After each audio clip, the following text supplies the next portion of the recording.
All right, first preseason game is in the books, and of course, it was rough. I say of course just because it's the first preseason game. It's on the road. No starters are playing.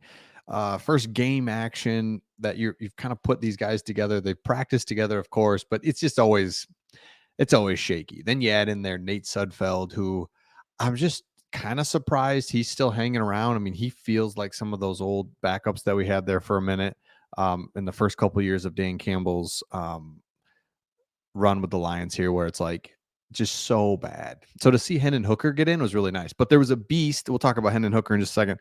But there was a beast defensive end that we've been talking about, a rookie from Ole Miss. And let's see what Dan Campbell said directly first. This is from Dan Campbell. So he talked about some other guys, but I want to get right here to Isaac Ukwu. I've heard his name said about 4 different ways. I should probably learn what it is. Ukwu. Ukwu has kind of caught our eye. And I feel like ever since last week, you're starting to feel like, man, he's got a little rush ability. It seems like every day he makes something happen. A couple of plays are pretty big, sacks, pressures. We'll get back to Nate Lynn as well there. But if you're a Lions fan, you have to be excited about the defensive ends. That it's like, man, young defensive ends, we need you, right? We know Aiden Hutchinson. We know the whole thing. Our defense can be a lot better this year. Is going to be a lot better in the secondary. Linebackers are going to be better. Aleem McNeil, we talked about him. I mean, there's a video out there. I'm going to pull it up right now of Aleem McNeil. Just unbelievable what he's doing bull rush wise, and just his ability to get to the passer without like these great moves. He's just stronger. And it's like, okay, like that is what I'm talking about. So let me pull that up really quick. Aleem McNeil going again in joint practice versus the Giants. It's like, dude, more of that, please. Let me pull this up. Stand by. It's coming. Maybe not. Oh yeah, here we go. Okay. Here it is right here. Let me expand this baby. Hold on.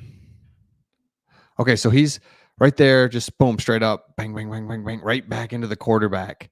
So if you get that push up the middle, then you're going to get Aiden Hutchinson coming around the edge. Then if we could find one more defensive end to help us, it's going to be a game changer, because again, the defense is so much better than last year. Offense, we already know, is going to really carry us. It's crazy. So another guy, Nate Lynn, and let me know in the comments who stood out for you. Again, there wasn't a ton to stand out from, but there was some things that we learned. Nate Lynn, Nate coming from William and Mary, that was kind of what he was known for, is a rusher. He's kind of a crafty guy, understands how to use his hands. So we put him at the Sam linebacker. This is the same James Houston area. We put him at defensive end, so he did some things. Okay, so you've got a couple edge guys that you want to get a look at, and you got to look at them. So I love that. Now, but Ukwu is the guy, though, that has the real opportunity to make the team and go opposite of Hutch, be a young guy, rising star type of guy, high ceiling. Like that's what you're looking for more than anything. Now, the Hendon Hooker thing was like really what we were all waiting for, especially again after Nate Sudfeld was just so bad, shockingly bad.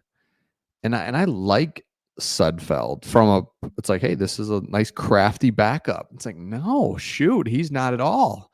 Sudfeld is not at all. So it's like, all right, Hendon Hooker, let's see what you got. So he moved the ball. That's really the best thing I can say at this point. He was moving the football. Thought he made some solid decisions before that. A lot of those were runs, so he made it happen with his legs. That was refreshing to see, and he seemed like Michael Vick out there, just because we don't get to see a mobile quarterback in Jared Goff, and it's just very refreshing to be like, all right, I got nowhere to go. I can at least run it for 6 yards. So that was great, and that's not how you want to live as a quarterback. But you know what? For preseason, get out there, run around. Loved it. Thought it was fine. So Hendon Hooker, cool. I mean, wish we could have saw more of him, but I loved just seeing him out there. It's like, man, he looks good. He's athletic as I was hoping for. Man, he he'll launch some balls here before long.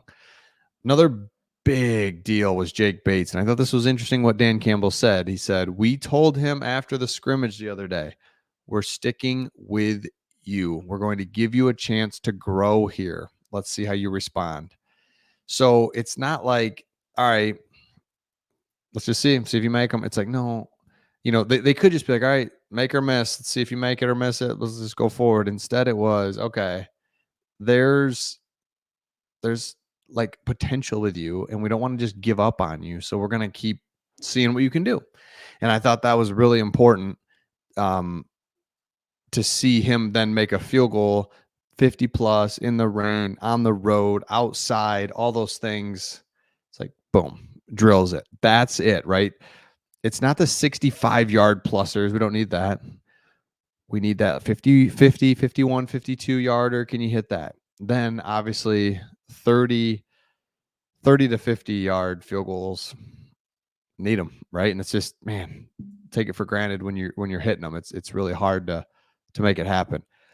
Um, Dan Campbell then was talked about, just he talked about players that he thought, without being prompted, Isaiah Williams. Now, this is a wide receiver that he made plays out there that was clear to see. He did some really good things. Again, we're looking for that last wide receiver to fill. And I think it's pretty clear it's not Donovan Peoples-Jones. And I don't know if that's good or bad. I don't know, because part of me was excited to see Donovan Peoples-Jones take that and be like, man, I think he's good. But it's pretty clear he's not even close to that. So unfortunately, it's going to be somebody else, which is fine too. So we'll see what happens there. Wingo, the Lions' 6th-round pick, stood out to Campbell. Wingo got a ton of playing time on Thursday, but was actually kept off the box score completely. That said, Dan Campbell said, I thought Wingo did some things. Now, he is going to be, talk about huge. That is a guy, a depth piece right there. He's kind of the Christian Mahogany of the offense, but Christian Mahogany, again, 6th-round pick, offensive lineman, has not been in there. Apparently has some injury, has some illness that we can't really figure out what he has or what's going on. Nobody knows. It's an illness. It's not an injury.